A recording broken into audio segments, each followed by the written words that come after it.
안녕하세요. 조기졸업TV입니다. 항상 여러분께 힘이 되는 친구가 되겠습니다. 지난 영상에서는 인생에서 혼자 고분분투하지 말고 자신을 지키는 방패를 준비해야 한다고 했는데요. 이번 영상의 주제는 슬기로운 자본주의 생활입니다. 여러분, 슬기로운 자본주의 생활은 무엇이라 생각하시나요? 저는 삶의 주도권을 타인에게 맡기지 않고 스스로 삶의 방향을 정해 자립해 가는 것부터 시작한다고 봅니다. 어쩌면 우리 삶이 고단할 수밖에 없었던 이유는 삶의 주도권이 내가 아닌 타인에게 있었고 스스로 만든 덫에 갇혀 있었기 때문은 아닐까요? 그리고 자본주의 사회에서 자본을 이용한 도구로서 현명하게 활용하는 방법을 몰랐기 때문이 아닐까요?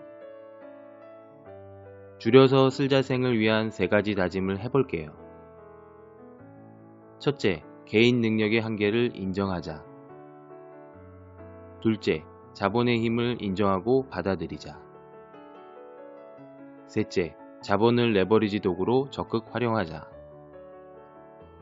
각자 가지고 태어난 능력과 자본을 활용하는 능력, 이 2가지가 합쳐지면 자본주의 사회에서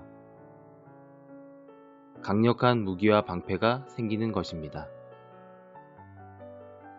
또한 기존에는 인지하지도 이해하지도 못했던 수많은 사회 현상들의 이면을 알게 되어 슬기로운 자본주의 생활을 살아갈 수 있습니다. 그러면 슬자생을 위해 갖추어야 할 대상은 어떠한 것들이 있을지 같이 이야기해 볼게요. 우리의 삶에서 가장 밀접한 자본의 대상은 무엇일까요? 네, 맞습니다. 바로 부동산과 금융입니다. 우리의 삶과 가장 밀접한 자본의 대상이지만 어쩌면 가장 먼 존재라고 생각해왔던 것 같은데요. 이들을 어떻게 대하고 다루는가에 따라서 우리의 삶은 시간이 지날수록 점차 많은 차이를 가질 수밖에 없습니다. 여러분, 기억하시나요? 영상 처음에서 슬기로운 자본주의 생활은 자기 주도적인 삶을 사는 것이라 말씀드렸습니다.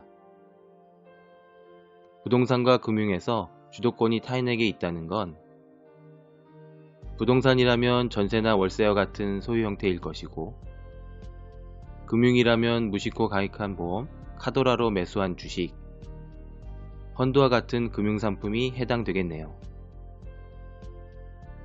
물론 전세 월세도 전략적인 목적이 있을 수 있고 특정 금융상품 또한 그러한 목적이 있을 수 있습니다. 다만 여기서는 일반적인 경우를 두고 이야기한 것이고요. 그러면 우리가 잘 알고 있는 부동산 금융 이외에 또 다른 자본의 대상은 없을까요? 구독자 여러분, 혹시 저와 같은 생각을 하고 계신가요? 여러분들과 소통하고 있는 조기졸업TV처럼 유튜브와 블로그, 커뮤니티 칼럼, SNS 등과 같이 플랫폼에서 만들어내는 무수한 콘텐츠들도 해당되겠지요. 특히 플랫폼에서 생성하는 콘텐츠는 부동산 금융보다 더욱 쉽게 접근할 수 있고 주도적으로 쓸 수 있는 유용한 도구가 될 수 있다고 생각합니다.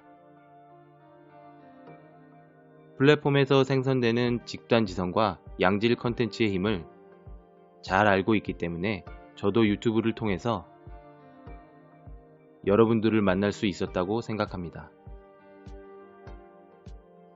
지금은 작은 채널이지만 분명히 큰 영향력을 가진 채널로 발전해 갈 것이라고 믿고 노력해 갈 것입니다.